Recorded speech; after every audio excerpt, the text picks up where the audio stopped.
Yes, people. Troy Banks here with the general in general, man like David Yo, Smith, yo, and yo. the student of life himself, Xavier Barrow Aida.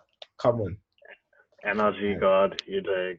You know the ways, man. We're just talking about the date is the 6th of the 6th, 2020, and we are just talking about the events occurring in the world at the moment.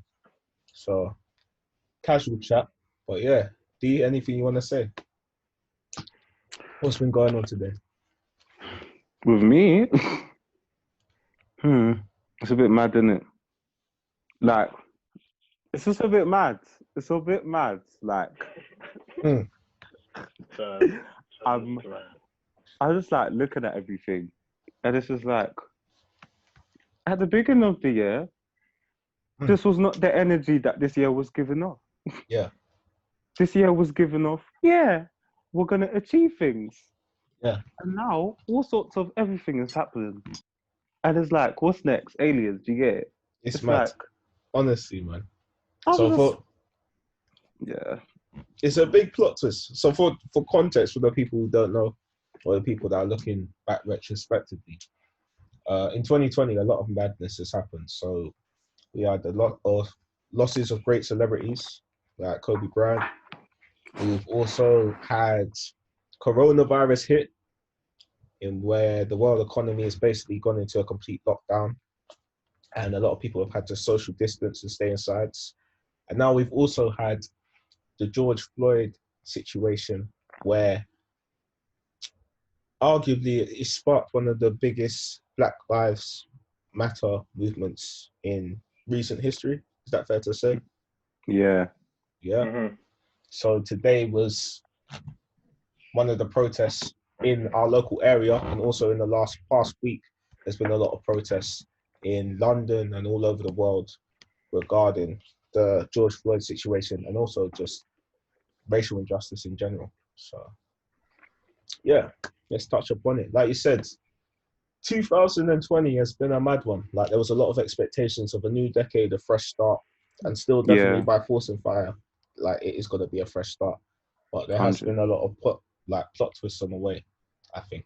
And I think with the George Floyd situation, what you were touching upon earlier, you said that you appreciate people's like activity and action, but you get frustrated about it just being outrage rather than Yeah. like channel or direction. Can you expand upon that? So like with everyone, Yeah, everything is like, and I'm not crushing anyone because it's about time. Like, but we've been through a lot. Do you get it? But with yeah, everyone, everything that I can see, maybe that's just what's been pushed like in my face with social media and whatnot. But all I'm seeing is like an emotional response to things. yeah, Like, and maybe it's because, like I was saying before, maybe because I'm not around like business, like black business people that are like up there. But I'm not seeing people with authority come together and be like, okay, cool. Systematically, what can we do? Like, how can we feed into the smaller businesses or the people on the come up, the next like generation of us, like the next generation of greats? How can we feed into them and give them knowledge and give them a one up when it comes to financial gain, so yeah, that it won't be just a repeated cycle of someone gets killed, we riot. Someone gets killed, we riot. Do you get it? yeah. So that's just my thing. Carlos, you want to You're, chip in? yeah, you're constantly, what we have is these emotional reactions where someone dies, people protest, 3 weeks of protesting, 3 weeks, 4 weeks, and then you have people go back to their lives, people carry on, and this cycle repeats, as David said, endless. It keeps going back and front, and it's almost like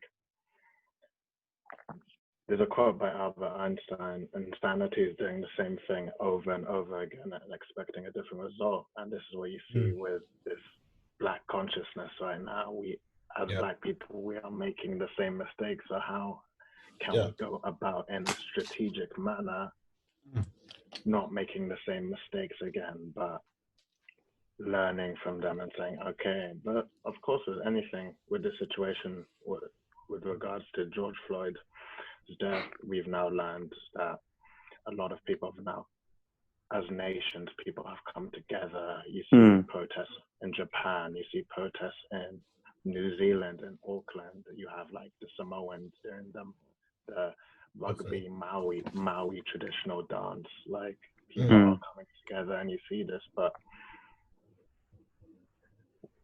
it goes back to, we don't want this to be another just emotional reaction. What we've learned right now is the 3 other officers have been charged with second-degree murder. Is that correct? Yeah. Or aiding and abetting. Yeah, something. Yeah. Aiding and abetting, and the person who committed the crime has gone up to first-degree murder, which is premeditated, I believe. Yeah. So what we can coincidentally, they did this. They gave the charges to the 3 other police officers on the day of the election polls. That's what I've done research to, and isn't that a coincidence after all the outrages that they did that? Wow, that's mad. The art of distraction, man. It's about looking at things from a bigger picture. Yeah. Like, and of course, people go on and say, "Oh, conspiracy theory, all of that." But you have to where there's smoke, there's fire. Yeah, 100%. You have to look at things from the bigger picture and understand, okay, what are we not learning here? And there's a bit like, I don't know if you guys want to talk about Blackout Tuesday and what you guys think about that. Yeah, I was going to talk about, both of those points, actually. Expanding on what you guys were saying. I'm happy that people are taking to the streets and like peaceful protesting and like making their faces known and like their voices being heard. I think my problem is I don't want it to just end there. So like you said, like history shows that in some aspects protesting has changed things, like with like the MLK marches or with the Malcolm X marches. Like protests have changed things, but it doesn't just end there.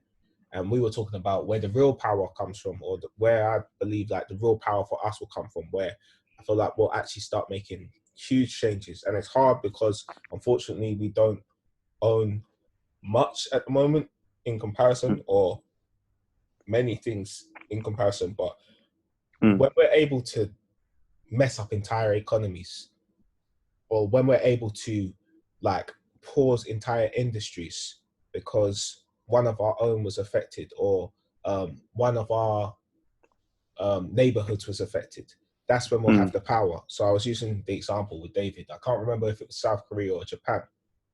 I remember when the US had like a beef with Japan and South Korea.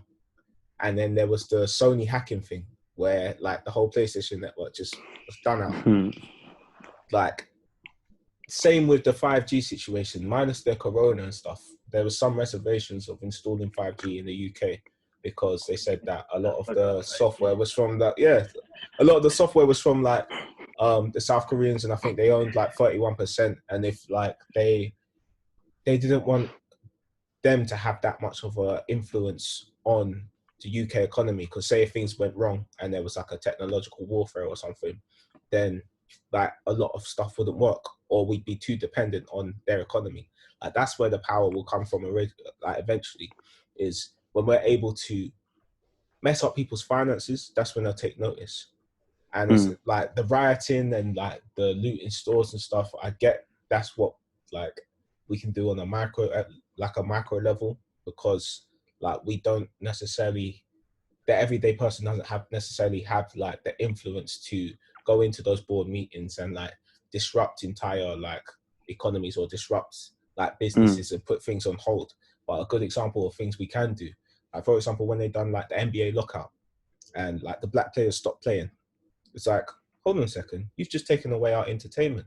You've just taken away the industry that we cared about. And also you're messing up our money. So even though as consumers, like we may be vexed and we may be offended, that is where the power comes from, because it's like we realize the power that we control that industry, and now we take away the supply. The demand's still there. We've taken away the supply, and now you have to make concessions, or now you have to at least consider our opinion. So if we apply that on a macro level, same with like I said about the technology. If we went to go beef with, I don't know, I'm stereotyping, so forgive me, the Chinese man, or went to go beef with like the people in control of. But you get me. If we went to go beef with, I tried. People, I really tried. People in control with a lot of our like our exports, or a lot of our imports, sorry, or a lot of our like tech industries, because we're so dependent on their economies, and because we've been so dependent on like products that they give us, the services that they give us. If things went left, like things would change for the worse on a macro scale. That's where we need to get to as like a race, ethnicity, a demographic, where not only can we influence things on a macro level, such as our neighborhoods, like the protesting and making our voice known, but also when it comes to like situations like this, it's like, rah, okay, you decided to kill another innocent black man in the street. Your phones don't work for a month. Period. Now what? Like, Period. You didn't care about our friends and family. Now you can't contact your friends and family until you come correct. That's the level that I hope one day we can get to, and that we're moving towards. And that's just by like pooling our resources and like the black economics thing that we're talking about. But yeah, sorry, you were saying Blackout Tuesday. What's your thoughts on that?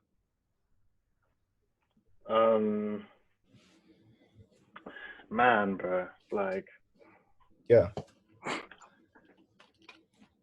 it's good for spreading awareness. Like, I even did it initially. Yeah. But then I just thought about, like, it's a black box. I know it's showing unity. I know it's showing people coming together, but I read this tweet, man, and I said, is that black box going to bring back George Floyd or all the other people who died? Yeah. And when you look at it from that point, realism is, especially in the social media age we live in right now, there's a lot of things that I've been seeing lately. Yeah. And I think it's a very millennial thing, like our generation. And it's the idea of shaming someone, almost policing other people's social medias, trying to shame other people for not posting what you want to do. So let me just make an example of this. Yeah. You'll see everyone on social media is different. Everyone's, especially like me and you, like we would have dealt with the George Floyd situation differently, or me and David would have dealt with it differently. Some people, I saw another post saying, some people go online to post, some people are learning quietly, some people are protesting, some people are educating themselves, like some people are, that's what you, so with that comes that understanding of the shaming culture needs to die. We can't be policing everyone's social media saying like, oh, this man wasn't posting about George Floyd. Yeah. And but I'll tie this back into Blackout Tuesday. And number one, shouldn't be policing other people's social media. We see that a lot with the millennial culture. Yeah. Millennials are age to have these expectations over what people should post, all of that. And I understand that with the MLK quote, there's a time when your silence becomes betrayal. And to link it, yeah. And why that is interesting is because, yes,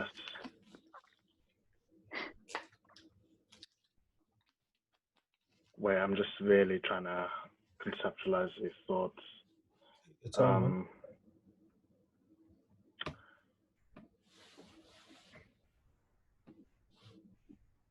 Yeah, man.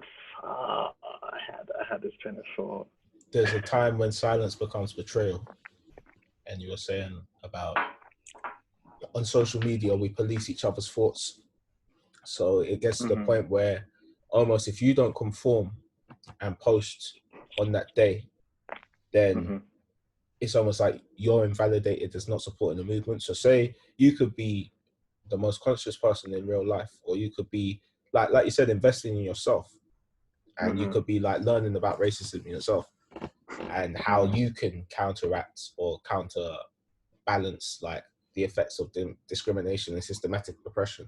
But if you don't post it on the same day that everyone else posts, in the same way that everyone else posts, then all of a sudden you're a traitor, or you're being inactive and you're not participating. And that's not to say that like it's a cop out for people to not do anything, but in a sense of, yeah, even with the black box, it could be considered like a great thing because it's where raising awareness, but also it could be considered a cop out for some people because it's like you made one post on one day, the same day that everyone else was doing it. Now what? Tomorrow you're going back to the same something that you were doing before. Preach So the word. it depends on how you apply it, innit? And it's, I think, go on, yeah, jump in, man. If you... So it's that idea of, because I can't lie, but when I first saw the black boxes, I woke up in the morning, I was my TL, I was like, rah, like all these black boxes, I was like, rah, let me just go, not thinking ahead, I was like, fine, let me just go ahead and do that, whatever. Yeah. Whatever. And I was like, then throughout the day, I thought about it, I was like, rah, like, what does this do? What does this do? Yeah. And I was like, you have to like, certain times you have to remember as well that humans are all these emotional creatures and social creatures. So you have to think about this group effect and this bandwagon effect, especially accelerates on social media. Yeah. So important to think for yourself and to understand that, okay, am I reacting on emotion here? Am I doing things because everyone else is doing it? Am I trying to conform? Am I moving like a sheep, or am I moving like,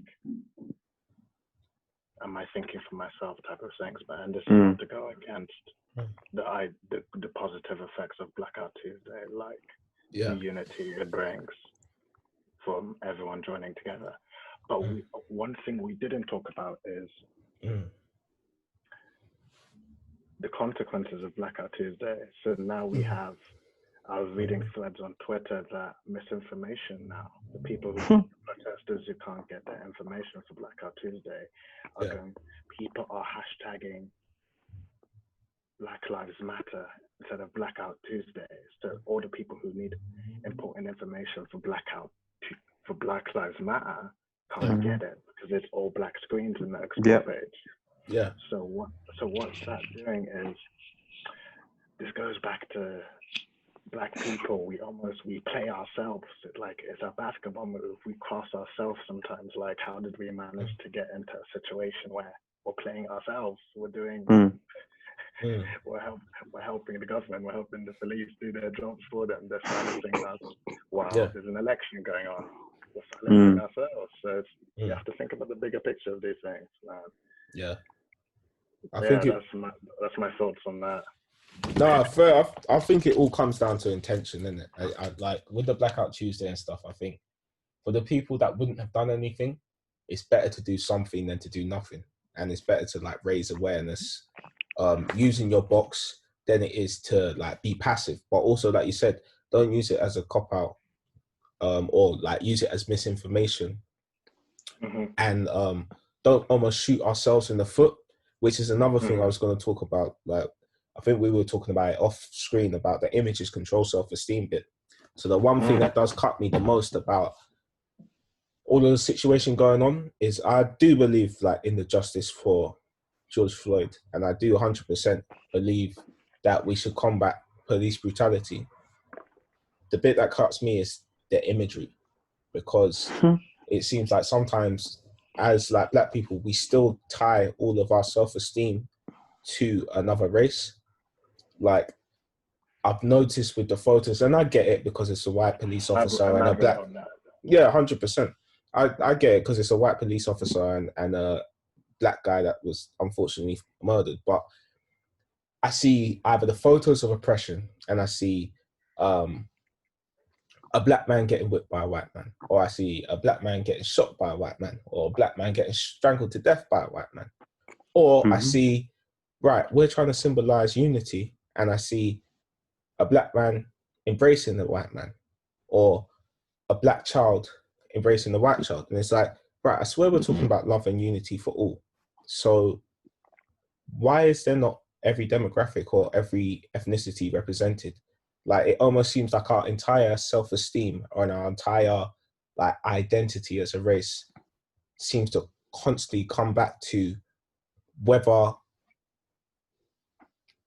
we're oppressed or accepted by white people. That's literally it. And I know I'm going to need to expand this point more because it seems like a bold statement, but if you check your Instagram, right, anything to do with like equality, like some people will post pictures with their boys and it'll be like the London lot will show like diversity, and you'll see like, I don't know, you'll see like a Pakistani don in there, you'll see a Latino don in there, a black guy, a white guy, Asian don in there. That's great because that represents like unity to me, innit? Unity for all races. Or when you're saying, right, unity, and or like even if you're jumping on the All Lives Matter flex and stuff, and you're posting you next to like your white guy friend, but only you next to your white guy friend, not because it's just you guys in the picture, because there's nothing wrong with that, but because you thought, right, if I show black and white unification, that's ties to unity. It's not a black and a white thing. It's a race thing, or it's a using against racists, isn't it?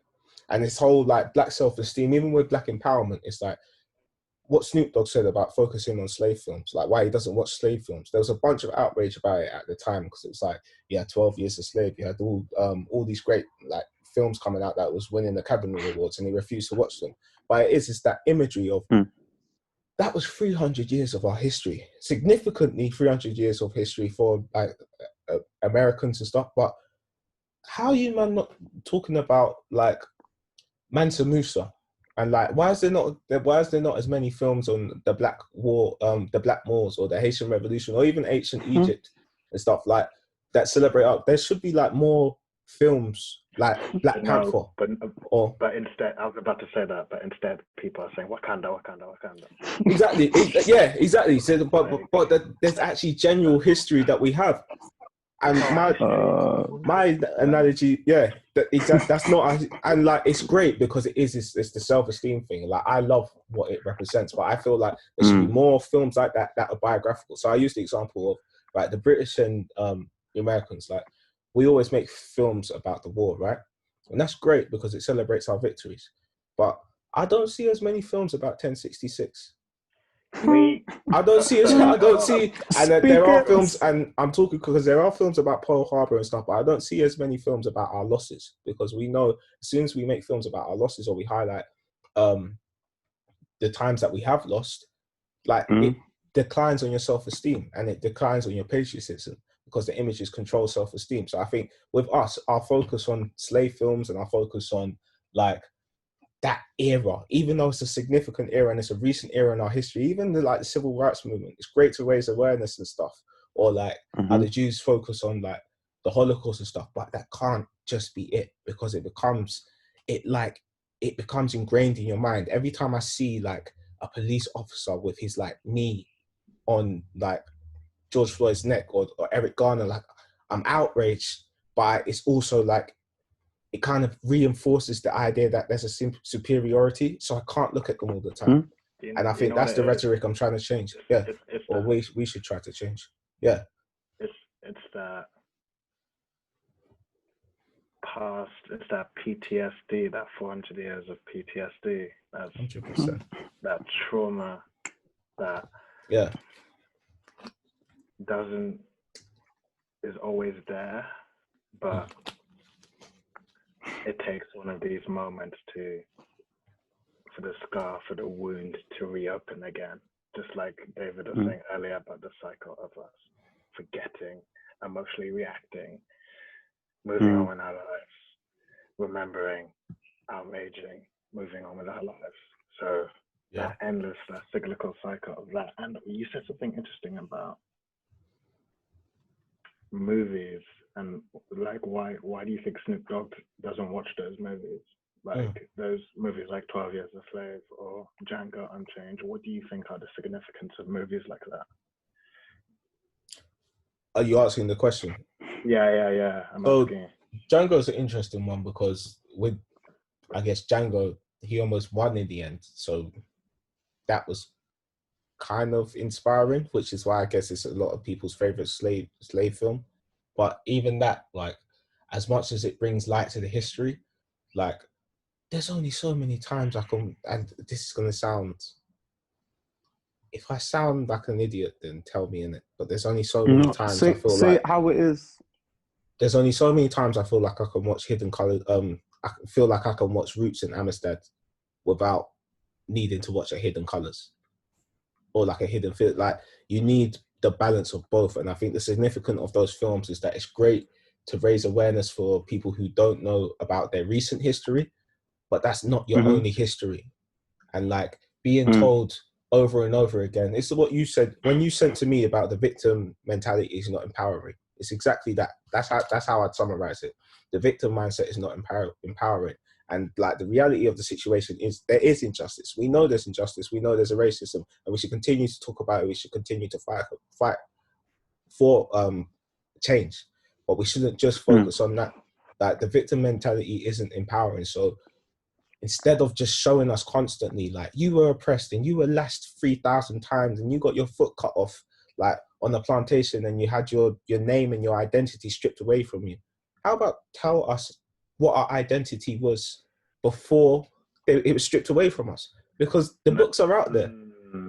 Yeah. So now to go into another conversation is, what do you think should be taught in schools? Because now I'm seeing petitions of around 300,000 people signing GCSE students for them to learn about Black history and the past from a. So how do you go about incorporating into the education system what do you think, David? Yeah, go for it. This is my thing, yeah. Like, I've got so many angles that you can come at this from like a lot of angles, but this is my thing, like. Yeah. So we're living in, I don't know what to call it. A post-slavery world, I don't know. A post-Great Britain world, a post-colonized world, you get it? So we're at a place where it's like England, Britain, Great Britain's been saying this narrative that's gives, like you were saying, like it just paints themselves in a better light. Like they won't speak about 1066 as much as they'll speak about like conquering like the whole world and the wars with France and all of them things there. Yeah. So like we're moving into this world where it's like, okay, we're trying to all be one and we're all trying to incorporate everything. Sorry, I'm trying to make my point one, but I've got like so many angles. Do the thing, man. It's like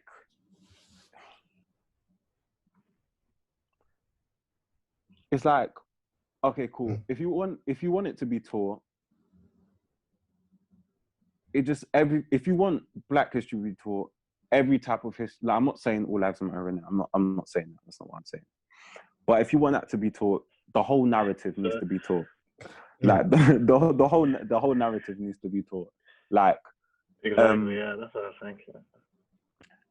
It's either that, or we and our parents need to be having conversations to educate ourselves from inside our communities and inside our homes, so that when we step outside of our houses, we kind of know who we are, and then we can kind of step with a sense of, all right, I know where I've come from and now I know where I'm going, kind of identity.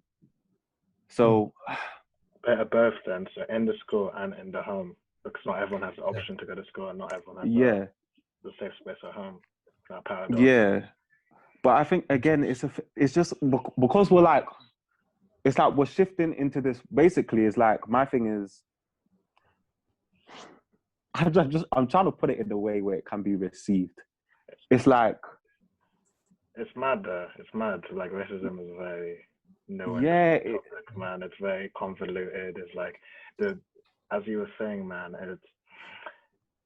Take your time with these thoughts because it's a social media age we live in right now. Apparently, everyone's a politician now. Apparently, everyone's got a law degrees. Listen, it's like whatever you don't know, don't talk with your chest about. Like, just stick yeah. to I feel like life, man. Real life, man. I feel like it's a thing of, okay, it's either this. We either move into this whole system of everything's incorporated, every culture's incorporated, and we teach like everything. I'm not saying all lives matter because Black Lives Matter, but it's either that or we just go home. Because it's like, what, like Pan-African movement? Yeah, or something like that. Like we're asking. Wait, Marcus Garvey, yeah? Say those guys. It's like we're asking. It's like. Yeah. If you don't like it, you can leave. Can't wait to get rid of your kind, father. Yeah. Like Karen. God, you're mad. Yeah. No, real. Real talk. Yeah, go for it, man. Right now we got through the pain, man, because it's been for all the listeners, it's been a very emotionally draining week. To do things that you love, not to get sucked into the news cycle too much. Yeah. The energy, man. But continue, David. Yeah, go for it, bro. Yeah, like it's just like we either move into this whole one world society of everything gets taught, or we go home, because it's like how it's to me, yeah, it's quite mad that it's quite mad to me, and I get everyone's situation is different, but it's quite mad to me that I'm asking someone to teach me about my family lineage. Like it's like me going to my neighbor's house and being like, "Oh, could you tell me about the Smiths?" Yeah. Like, what is it? If you really deep it doesn't really make sense. It's like, it's not that it doesn't make sense. In my head, it don't make sense. It's counterproductive in this. Yeah. In my head, it just doesn't make sense. Like, you're asking sorry, go for it. Yeah, no, like you're asking someone else to teach me about myself or my history. Like, and it's, again, it goes back to the thing of like, the validation thing. Yeah. But I don't want to go off topic because I've got a point about that. But like, go for it. So many times. It's just like, I don't want to go on this because it's a whole different turn. But like, to me, it's a bit. It's like, I don't know. I was having a conversation with my sister, and it's like with this whole Black Lives Matter thing, and people might take this out of context and cancel me, but by all means, go ahead. It's like you're going. Oh, Massa, we don't like this whip. Could you use a different whip? This whip's too thick. I'm not sure if you understand, like, what I'm trying to get at. I get what you're saying. That's what it feels like. And it's like... It's kind of... it's what you said about education, the education question. It's like, right, so with teaching, you said about how do we go about teaching, right? With the teaching question, there's two ways you can go about it. You can raise awareness about like the war crimes of British history and like US history and stuff, and like raise awareness about what like our colonial history is, which probably will never happen because it's unpatriotic and people probably won't take as much pride in a country that was built on like brutality and war and hurt and destroying other nations. Or you can go from the other aspect of raising awareness and raising the standard of teaching for history of other cultures. So like for every time you teach about like the greats of the British Empire, you teach about the greats of African empires and Asiatic empires or Asian empires or like Mongolian empires and stuff. So every time you teach about William the Conqueror, you teach about Genghis Khan, you teach about Mansa Musa. I think that's probably going to be an easier way for our history to get integrated in the system, because it's what you said about so using a lesser wick. It's like, you're telling me to teach, it's like you're asking me, like if we're like business rivals, you're asking me to teach you my tricks of the trade at my expense. Why would I do that? Like it just doesn't make sense. Like it's like, right, so if I know, let's use Instagram as an example. You may take 8 photos now. We take a screenshot of here. In one of the screenshots, I look good. You guys look slipping. In another screenshot, Bauer looks good. Us two look slipping.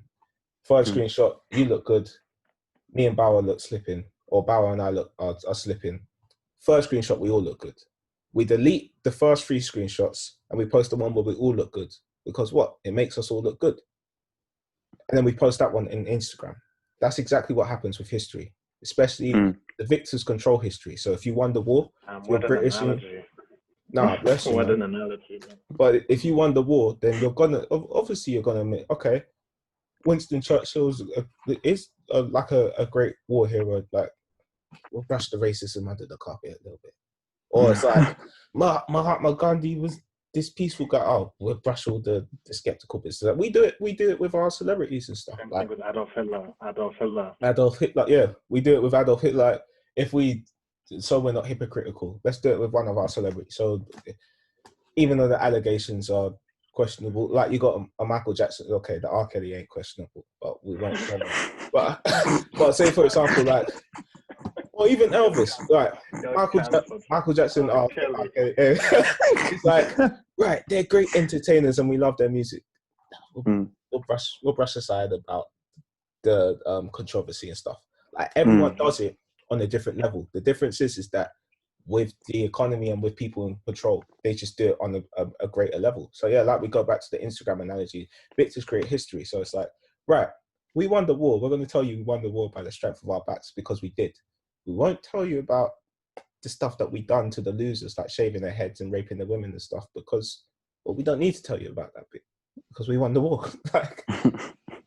like, so I guess the easiest way, I think the erasure or the almost like it's like if you were gonna talk to the police tomorrow, you would never tell them, oh, by the way, when I was 15, like I stole the 2-piece sweets out of the sweet shop. You wouldn't, like, because No.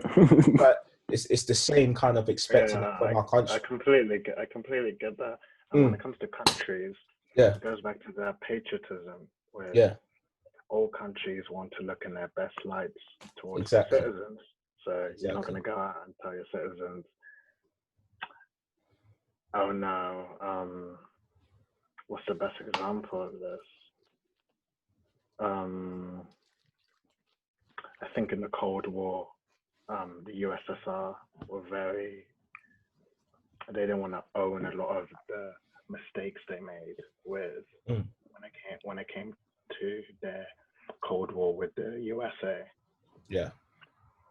But I don't have enough knowledge over that to give a full opinion over that one. So I definitely have to get some more research into that.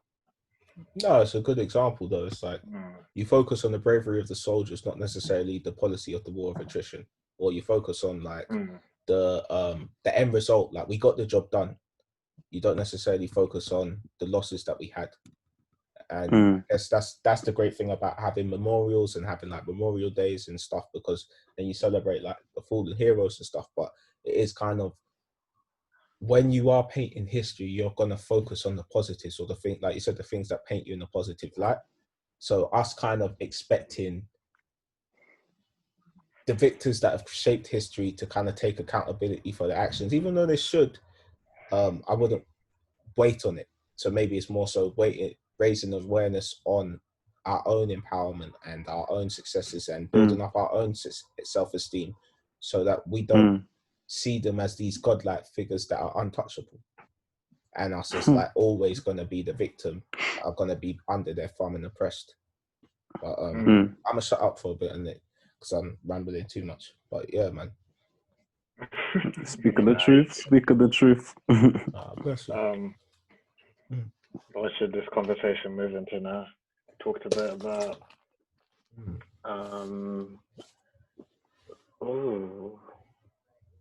How do you want? Yeah, go ahead. No, just how do you want 2020 to finish? On a personal level or on a macro level? So we're 6 months in.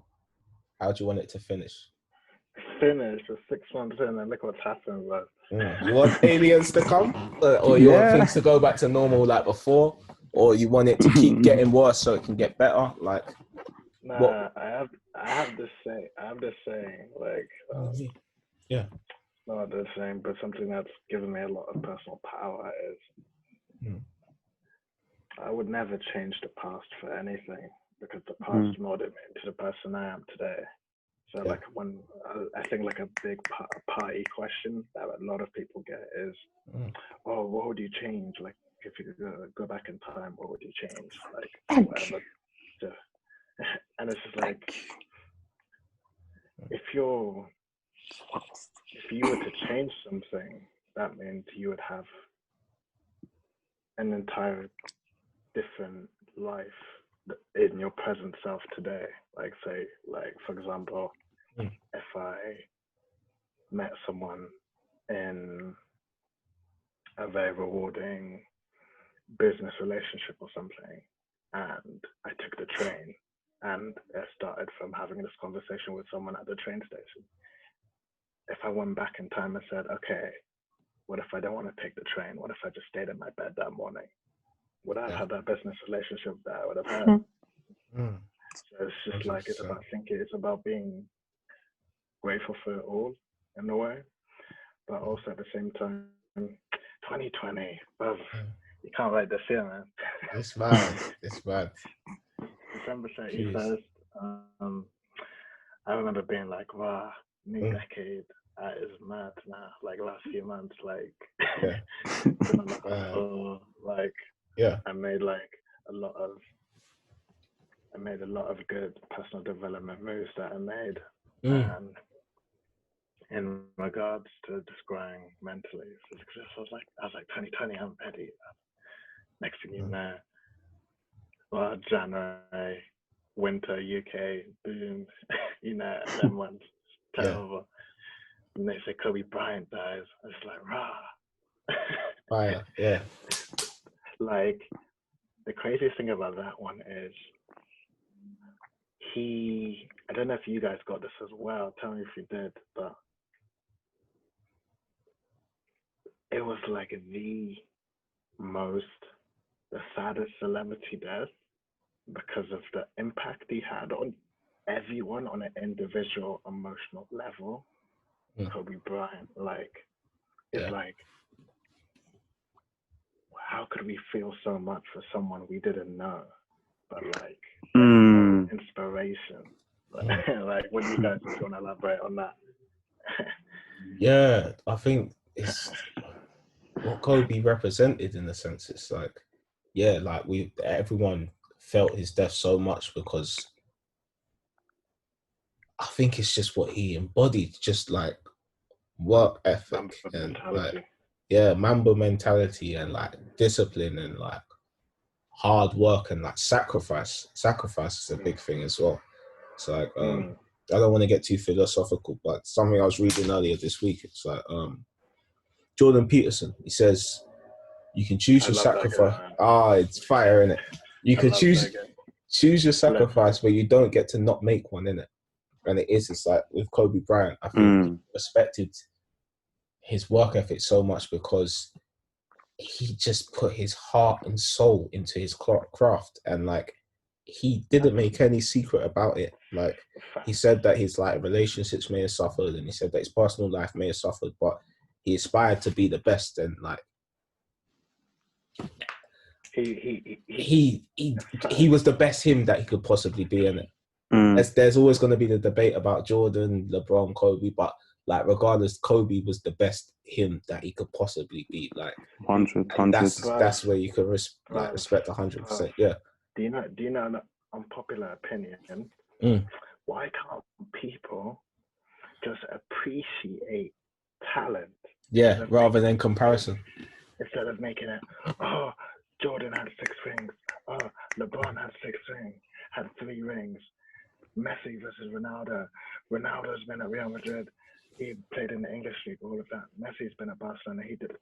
Bro, it just, like, learn to appreciate people, love. It's always like, he's better than them. He's doing that. And when you think about it like that, there are so many different aptitudes and parameters to measure someone against, like the type of position he plays in football and the type of, like, the conversation becomes endless because there's no scale of ranking how good these players are because there's no parameters that you're measuring them against. Yeah. So you get what I'm saying? All you have is stats. So one person can say trophies with Michael Jordan or a football player, but another person can say team chemistry and how you're carrying a team and things like that and leadership. And then someone could say points, but then you'd be like, well, Kareem Abdul-Jabbar. So it's like, like the playing field, or even like eras. Oh, it was tougher in that era. Like that's what you say about boxers and stuff. It's like, you may have a good record, but it's tougher in that era than that era. So you can, the comparison thing, I think it's natural, and it goes back to like it's natural, primal, really natural. Yeah, but like I get you. Why can't you just appreciate like the person for who they was? But going back to Kobe, I guess like that was a great thing. He just embodied like becoming your best self, innit, and being relentless and like constantly striving to be better. Yeah, I think even if we tie it to race, like he grew up in Italy, and I didn't know that. Yeah, man, and I think he either taught himself Italian or he had to learn Italian, and that's where he learned to play ball. So he grew up around races, and he's actually, I think he's bilingual. I think he's fluent. And that's why, because Sorry, go ahead.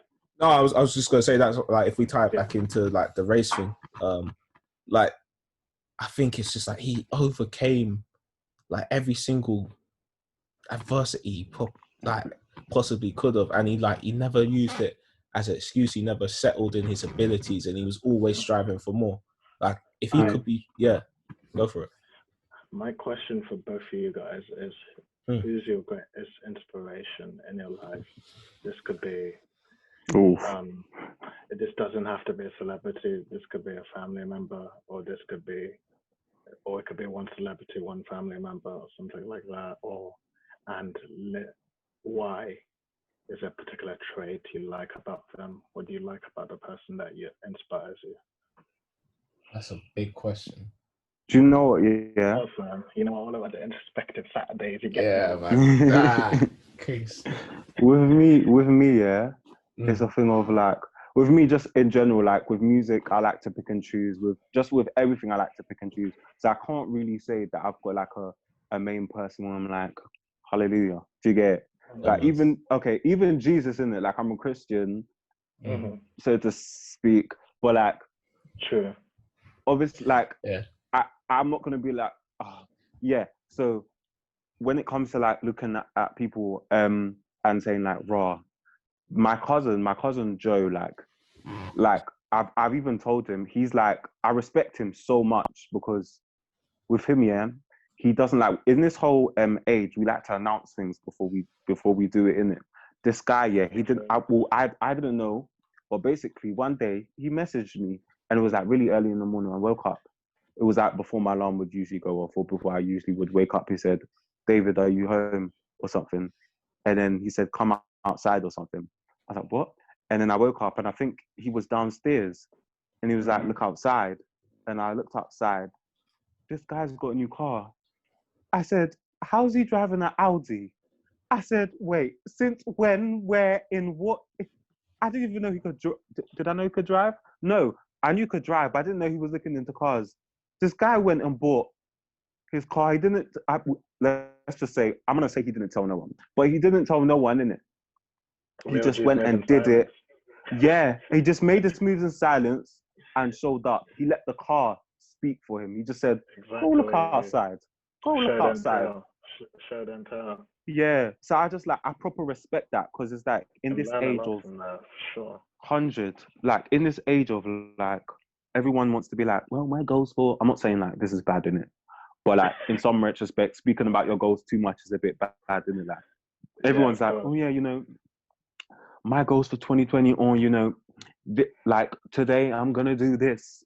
Like, let's do it, and let the work speak for itself. Do you get it? but that's also like there's a flip side for that. Like you said, that's of course you don't want to over talk about what you're gonna do, because just let yours speak for themselves.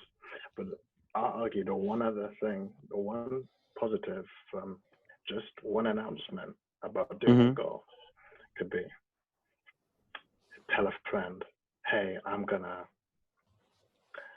by August I'm gonna be jacked. I'm gonna be ripped in the gym from working out. And what that does is once you tell someone, not only do you have that self-accountability, but now you have that accountability to someone else now.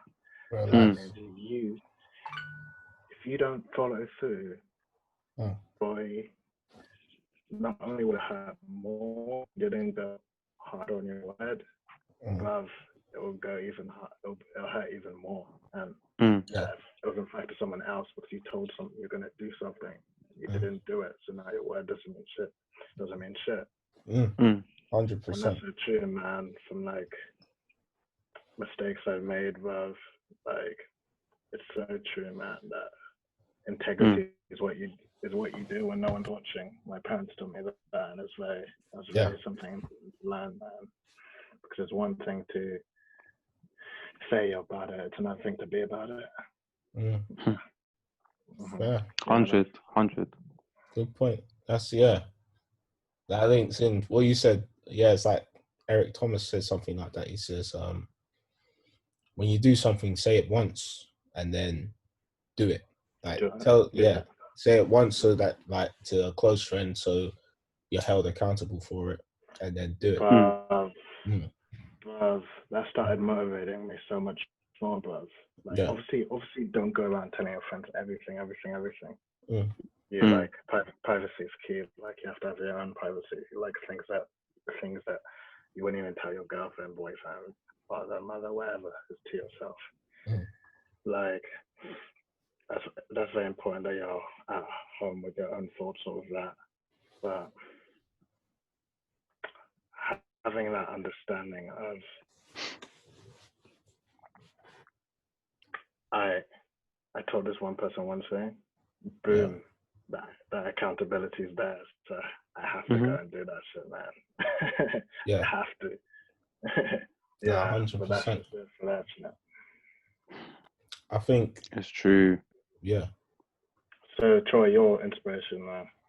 I think who inspires me in terms of leaving the biggest imprint on me, my uncle Banxz. So I only met the man like once or twice. I think I've told you this story before, but I met him in Jamaica, and he was just the happiest man I've ever met.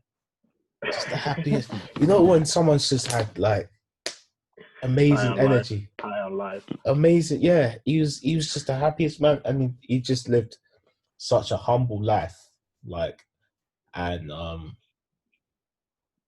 he just lived such a humble life, but he was so happy and like content when we met him.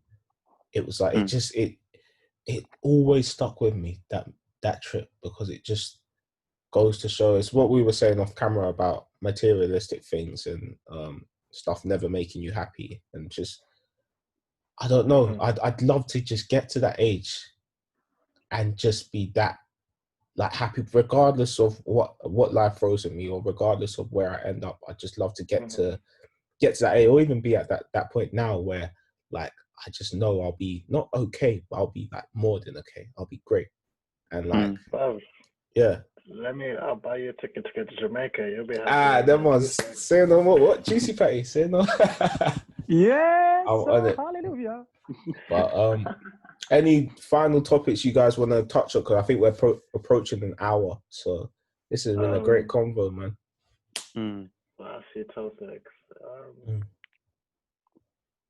Man, let me think. What are you guys thinking? Topics. I mean, I'm pretty happy to be like, we can always have another convo, but yeah. I wanted to touch on just like, because it was an offshoot from what you guys were saying, but it was like the whole validation thing. Like, I was gonna talk about like how like we're always trying to. It just links back into the whole thing of like when it comes to this whole era and what we're dealing with Floyd's death and Black Lives Matter movement. When it comes to just seeking for validation, like in things like movies and music and awards and charts and stuff. Charts not so much, but like more movies and awards. Like we're always looking for. I say them, but you understand what I mean. Hopefully, we're always looking for like them to like validate us and give us a BAFTA, that kind of thing. But I feel like we can, like, one, we don't necessarily need it, but at the same time we kind of do. And if we are gonna congratulate, if we are looking for validation and congratulation, I feel like it's something that we have to do. Like we have to be like, okay, let's make our own BAFTAs. Let's make our own thing for Black people. And again, that's not really, I'm not trying to like do it in like a way of trying to seclude us, but it's like, we're always looking for, Massa, can I get some bread kind of thing? That whole kind of begging, like, and looking for validation, just mentality, if you understand what I'm saying. Yes, it's what we spoke about off camera about, like, if they own you, what do you own? So it's like part of our outrage is like, how are you gonna come up in my hood and kill my people in my neighborhood and stuff? And like, we feel justified in that because we've been living in that place for our entire lives. Like that house has been our family house for generations and stuff. But the plot twist is we don't own it. So we're saying, you're coming up in my hood and you're telling me how me and my people, how we should act, but we don't own the land we've been living on for the last 20 years. And it's kind of that sort of thing, what you said as well, is there's a phrase, it's like, we need Black ownership. Ownership. And it is that thing, it's like, Black experts. Real life. It's like what the man is colder.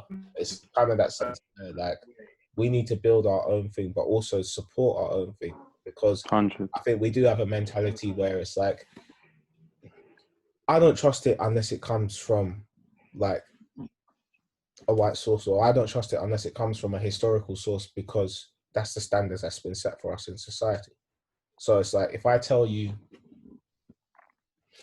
it's almost like, all right, let's go take it off race. Let's go to class, ageism or classism. Like, the 8-year-old told you, David, you should drink green tea, you know, because it's got antioxidants and all that business. And I think it's good for your health. Like, you'll be like, what's this little youth tenant trying to tell me about green tea? Like, then you go to your doctor, and your doctor says the same stuff. Yeah, it's like, you go to your doctor, and your doctor's like, bro, I think you should try green tea because it's got antioxidants and it's gonna be good for like your health and stuff.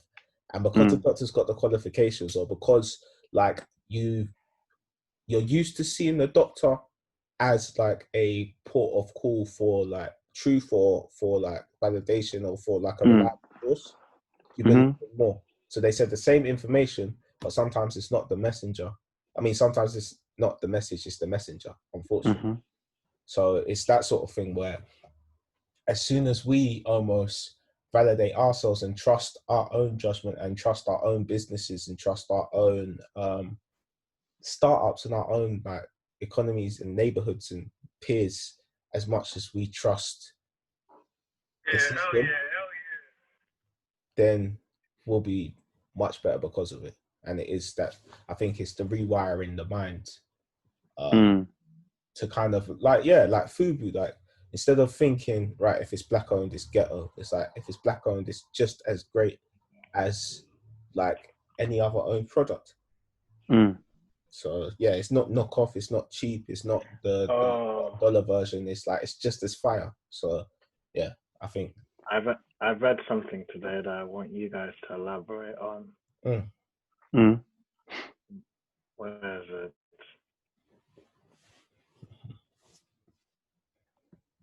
I've had something like, I think it's expired over my friend's story that jazz, blues, rock and roll, electro all originated from black people. Yeah, 100%. That's 100%. That's too mind blowing. And then I listened to another thing saying that it's almost that they became, but a lot of people wouldn't have known this because apparently the narrative came out that rock and roll was this white thing, or the Beatles, or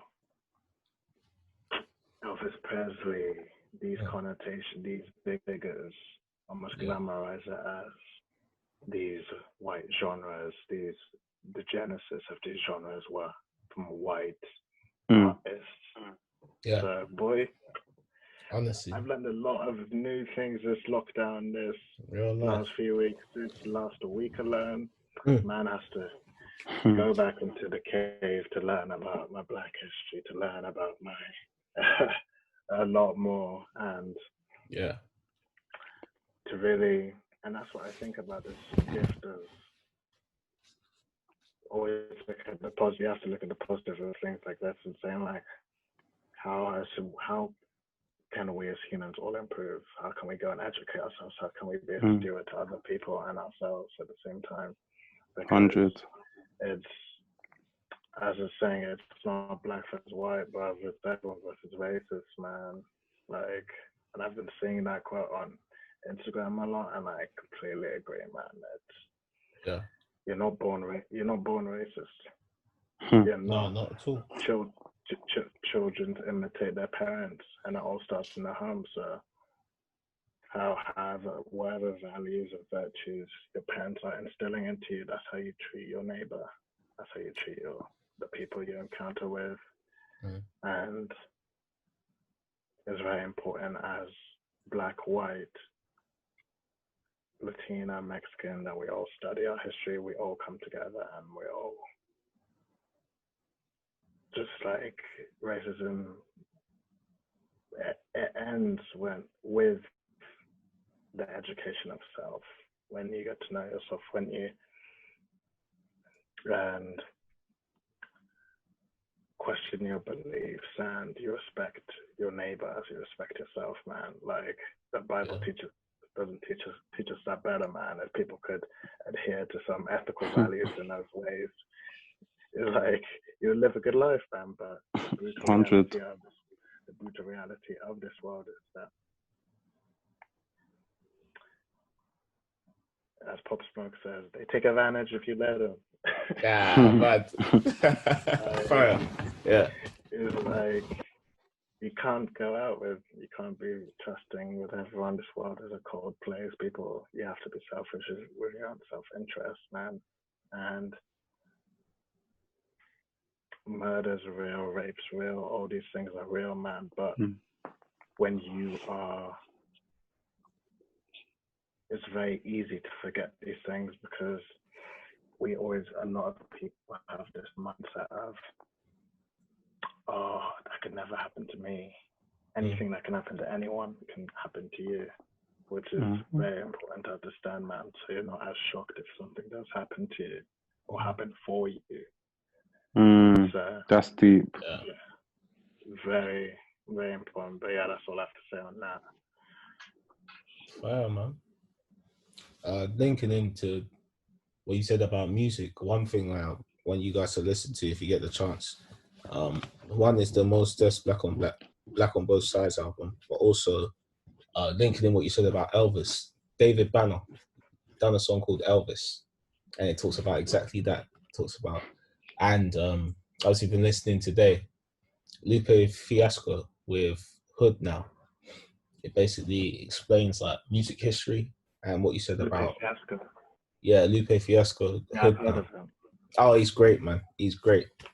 But it explains, like, for example, like Little Richard with rock and roll and like the guitar, and like how Elvis got his style from a lot of like black blues artists, for example.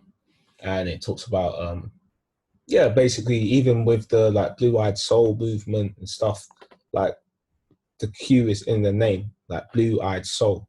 So blue eyes, so it was soul that was created for a more whiter audience. So it goes, it's really interesting. Yeah, honestly, it's great, man. And you got your Dusty Springfields, like, yeah. But it's great, like, it's great to delve into. And I think,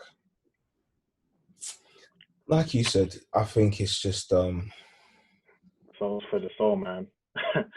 Go with it, man. Nothing like the soul artist.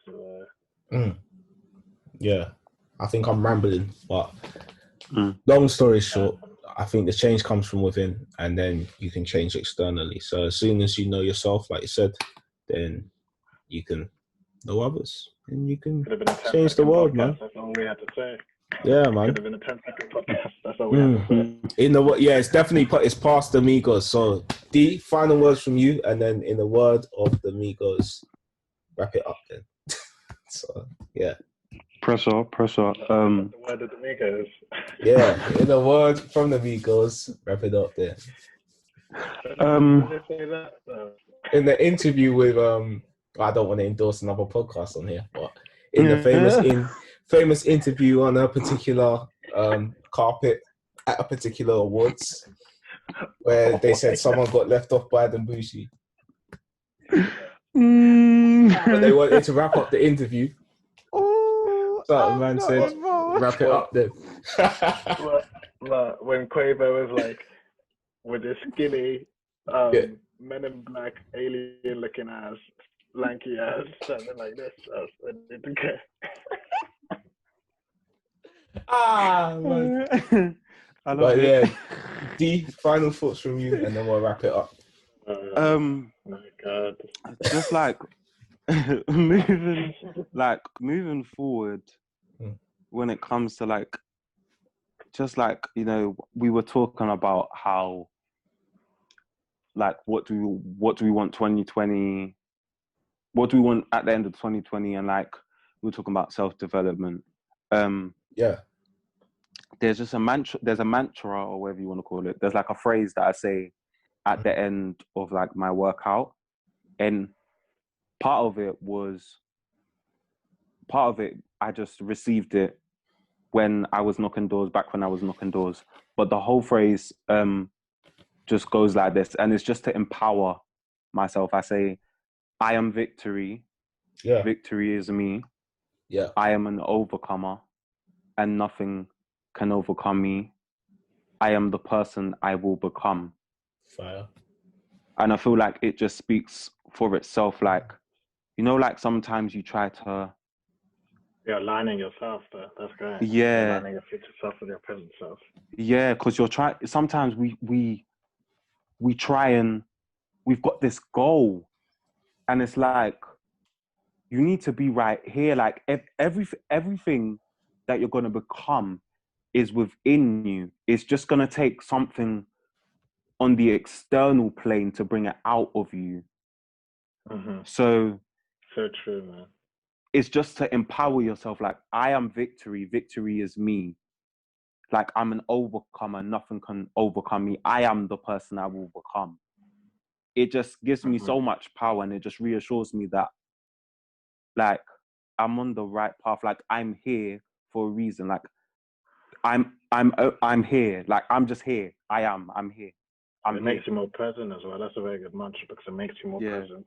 Because as you were saying, it's very easy to look at our goals and be sucked into the future and be like only thinking about our goals, but remembering what's important and being grounded in the present. That's very key.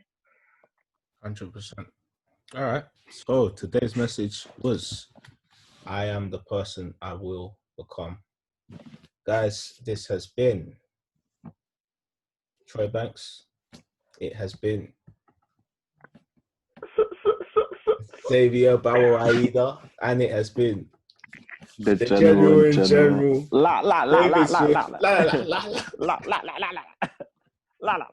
Until next time. We will see you later. Energy. You do Bless it. up. Salute.